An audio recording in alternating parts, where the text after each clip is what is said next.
a la diputada federal Norma Edith Martínez Guzmán de Encuentro Social. ¿Cómo está, diputada? Buenos días. Muy bien, Alejandro, muchas gracias por tu llamada. Contenta y agradecida de poder tener este diálogo contigo y con tus amables radioescuchas. Al contrario, diputada, platíquenos sobre este posicionamiento del registro de personas con sentencia firme. ¿A qué se refiere para tenerlo más en claro? Sí, tiene que ver con el poder llevar adelante un registro de todas aquellas personas que tienen sentencia firme por haber cometido algún delito de tipo sexual contra menores de edad. Sí. Es un registro que ya se lleva a cabo en varios países y que favorece que los niños no sean expuestos a una persona que pudiera poner en grave riesgo su integridad física y emocional, etcétera. El día de ayer se aprobó en la Cámara de Diputados una versión diferente, diríamos un tanto riesgosa, que espero que sea detenida en la Cámara de Senadores por algunas, diríamos, dificultades que tiene con respecto a la manera en la que fue planteada. Te explico. Sí. La propuesta que hicimos ambas diputadas, la que ayer se aprobó y la que yo presenté, fueron hechas el día 14 de abril, las dos de manera simultánea, con una diferencias importantes. Ambas hablan de un registro. Sí. La que se aprobó expresa que este registro puede ser público, porque se rige por la ley de transparencia, lo que implica que un ciudadano puede solicitar que se le dé a conocer este dato, ¿no? De la persona o no que ha tenido esta sentencia. Y eso atenta fuertemente contra los derechos de una persona que ya ha pues ha pasado por una sentencia, ha recibido un castigo, lo ha pagado, y bueno, intenta recomenzar su vida. Pero además habla de que le podrá ser impedido estar presente en espacios públicos donde haya niños, lo cual es una barbaridad, ¿verdad? Porque pues prácticamente a dónde confinamos a una persona que ha vivido una sentencia y que la ha pagado, ¿verdad?, de ese tipo, porque prácticamente en cualquier espacio público pues tenemos la presencia de menores de edad, ¿no? Entonces esto atenta fuertemente contra el artículo 1 constitucional. Lo que yo propuse el mismo día y en el mismo sentido de generar un registro fue asegurar que los niños que se encuentran custodiados en espacios como escuelas, centros como lo que llamamos guarderías, estancias infantiles, etcétera, estén obligados a consultar el registro de cualquier persona, de cualquier trabajo, diríamos, que intente integrarse a esa institución. Sí. Desde el maestro, el director mismo, la persona que ayuda en las cuestiones de limpieza, tiene que pasar por una revisión en la PGR de este registro. Okay. Tiene que entregar algo parecido a una carta de no antecedentes, pero particularmente en este tema, para poder ser contratado. Y la institución que no realice esta consulta, entonces pues tendrá que ser multada o sea, inclusive poner en riesgo que continúe prestando el servicio. ¿Por qué? Porque entonces esto implica que nos aseguramos que una persona que ha pasado ya esta sentencia pueda, por supuesto que vivir un proceso de reinserción que implica el obtener un trabajo, pero no un trabajo que pueda colocarlo en un riesgo de hacer daño o de poner en riesgo más bien a los niños por esta persona que ya ha hecho algún daño previamente. No es público porque las instituciones no pueden acceder al listado de las personas que han vivido esta sentencia, pero sí asegura que las instituciones puedan saber que han contratado solo a personas que no tienen este tipo de inclinación.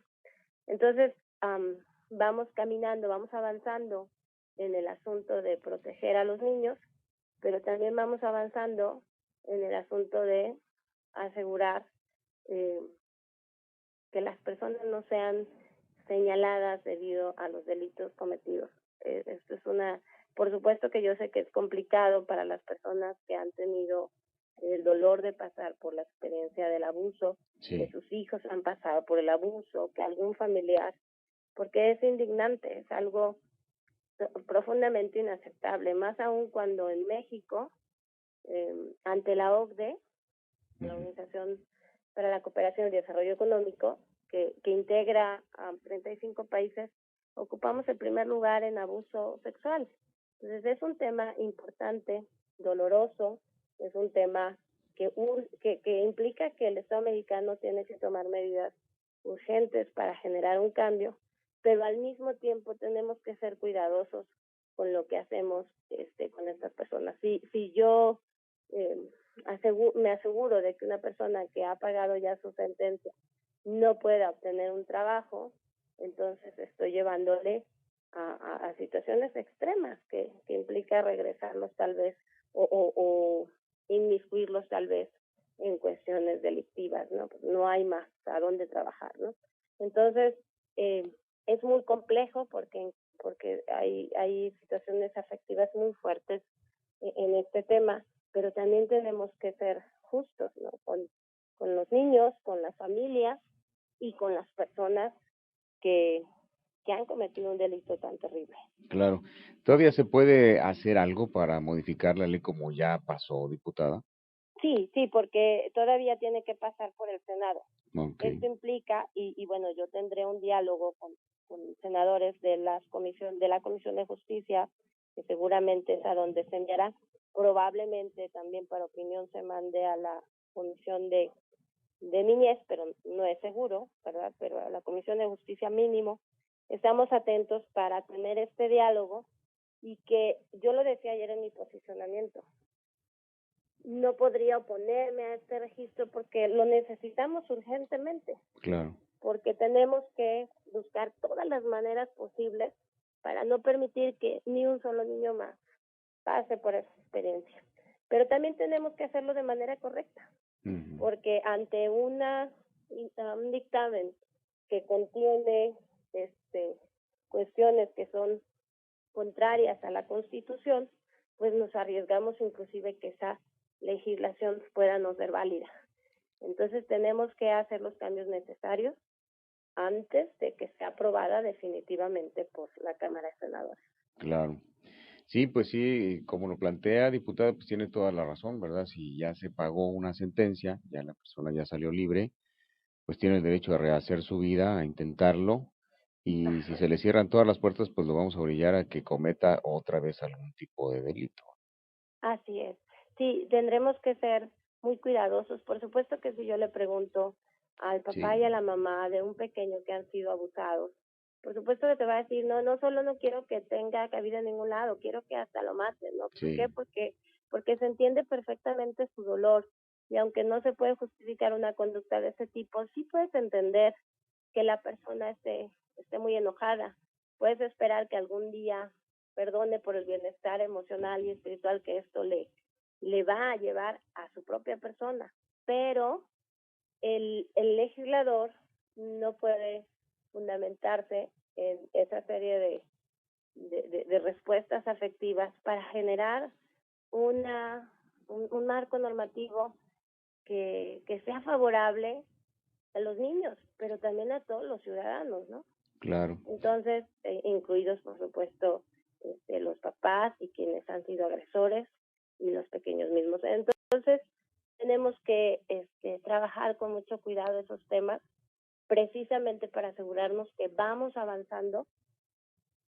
Por ejemplo, en otros países, en Estados Unidos, en alguno de los estados de Estados Unidos, se ha caído en un exceso de este tipo. Se llegó a colocar en la puerta de la persona que cubrió una sentencia este anuncio de que había sido sentenciado Ujú. por abuso sexual o alguna cuestión de este tipo, imagínate el linchamiento que había en la sociedad, la expulsión de las colonias, el no poder estar en un lugar, lo cual es tremendo, ¿no? Si lo que queremos es que estas personas no vuelvan a cometer un delito de este tipo, pues tenemos que no colocarlos en situaciones que favorezcan que este delito se cometa, que es precisamente esos espacios donde los niños están a la merced, podría ser, pero también tenemos que asegurarnos como Estado de generar un verdadero proceso de mejora a quien ha cometido un delito, un verdadero delito, o perdón, un verdadero proceso que haga que la persona se reinserte a la sociedad, pero ahora sí como alguien que no va a realizar este tipo de delitos. Claro. Y te lo digo como experiencia personal, que yo he visto esta situación de profesionales de la salud que han trabajado exitosamente con personas que tenían este tipo de inclinaciones delictivas y bueno, pues tendremos que dar una respuesta como Estado, no atentar contra la dignidad de ningún ser humano, sino de verdad asegurar que quien comete este delito u otros muchos realmente se le fortalezca para que no lo vuelva a cometer, ¿verdad? Así es. Diputada, pues le agradezco mucho esta oportunidad de platicar con usted y estaremos pendientes de cómo se desenvuelve esta iniciativa, esta ley y ver en qué termina. Muchas gracias. Gracias a ti, Alejandro, y por supuesto que cualquier situación estamos en comunicación con todo gusto y que tengan un excelente día y un mejor fin de semana. Igualmente, muchas gracias. Muy Hasta luego. buenos días. Es la diputada Norma Edith Martínez Guzmán, diputada federal por el Partido Encuentro Social. Y Toyota.